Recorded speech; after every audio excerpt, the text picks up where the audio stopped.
বিশ্বের সর্ববৃহৎ এই স্বর্ণখনিতে মজুদ আছে ১,০০০ মেট্রিক টনের বেশি সোনা, যার মানও আবার সর্বোচ্চ। মজুদ থাকা এই স্বর্ণের আনুমানিক বাজার মূল্য ৭ লাখ কোটি টাকা।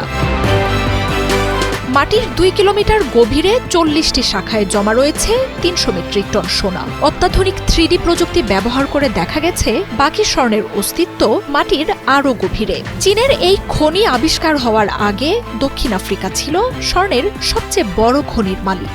দেশটির সাউথ ডিপ মাইনে মজুদ থাকা সোনার পরিমাণ ৯৩০ মেট্রিক টন। মাইনিং টেকনোলজির তথ্য অনুযায়ী দ্বিতীয় বৃহৎ স্বর্ণখনি ছিল ইন্দোনেশিয়ার গ্রাসবার্গ।